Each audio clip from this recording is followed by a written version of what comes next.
That is to ensure that a person who is visiting in that particular water place shouldn't get any harm. So here also the writer is telling that everything is so ensured that when a person enters into the water body to go and see those corals, they make sure that they just go to such an extent that no waves will hit this tourist.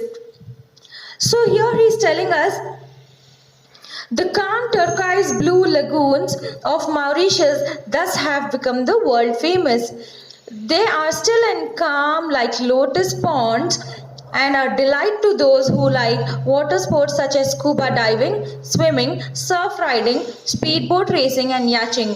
In some places the sea is so shallow that there is even horse riding.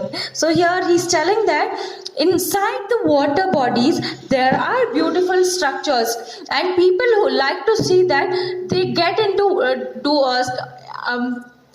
they get into practice of doing scuba diving. I already told you what is scuba diving, and surf riding and speedboat racing. Surf riding is moving on.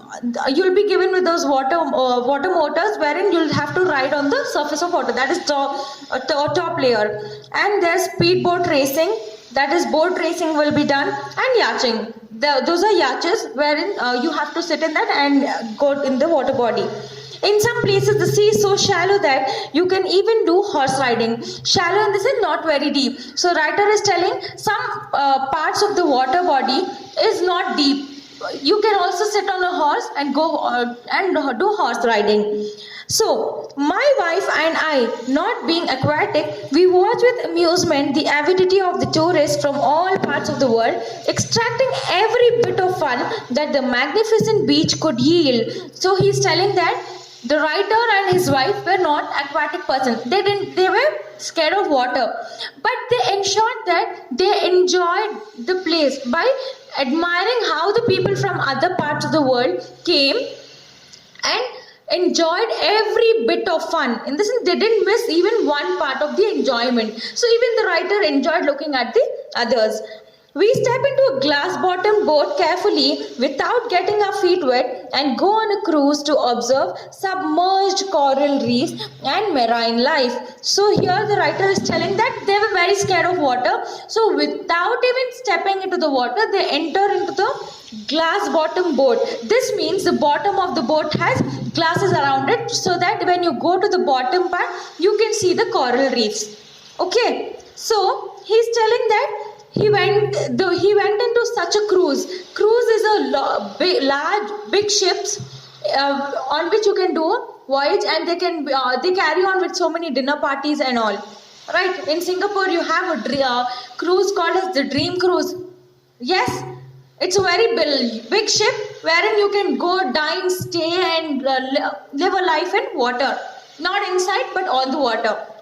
So he's telling that they went in the cruise and they went to the bottom part of the boat wherein they could see the coral reef because the bottom part was made up of glass. I see seashells. See now, whatever the writer has seen, he's telling it to us. He's telling that he could see the seashells on yellow sands. To start with, little undefinable creatures, stray bits of seaweed float by. So he's telling that they were undefinable. There were such water bodies that he is not able to define them. Alarmed crabs scurry for shelter. So now he's telling that there were crabs also who were looking for shelter. Then comes the skeleton-like formation of coral. So I already told you about corals. So he's telling there were corals also. The sea deepens, pale green bushes, slimy white blob, big as pumpkins, lobsters, slithering snaky forms. So now he's telling us again like what were the creatures found. The sea deepened, like they are going in the went to a middle part of the sea, and here you can see pale green bushes. So that is the depth of the sea. What is found? Bushes, green color, and in that slime white blobs, big as pumpkins. So there are water bodies like called as white blobs, which looks like pumpkin. And he's also telling he found lobsters. They are also sea creatures, and slithering snaky forms. This means shiny snake fishes. As the boat moves further into the sea, the scene below turns eerie. Among the jagged rocks, the coral jungle becomes dense and huge and is draped with a brownish moss. I see shapeless, ugly creatures crawling in the dark depths of the sea covers. I feel unblinking eyes are watching us from below, the giant mushroom like growth all over. Headless animal pretending to be plants stuck in one place sway from side to side in a ghostly manner. A cold shiver runs down my spine. So now the writers again telling us that when they are entering deeply into the sea, he is telling that the corals, it's looking like there's a coral jungle inside. That's amazing, right? Yes, children. It's really interesting to know that there's a coral jungle in the water. And he's also telling that it is draped, like it's covered with a brownish moss.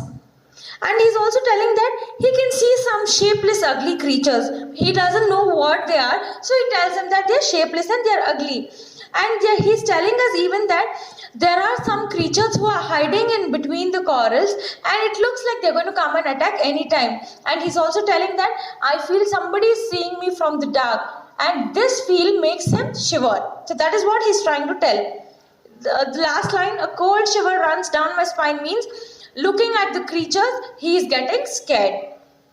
All of a sudden, standing out against the darkness, a school of fish, colored bright lemon yellow with black bars all along their sides, pass majestically by, cheering up the whole world of overwhelming gloom. So now when he has come across the coral jungle, all of a sudden there are fishes. There are aquarium of fishes around him, and he's telling that the fishes. So he's telling that the color of fishes were lemon yellow, and they had black bars, which means the fishes had black stripes on their body. So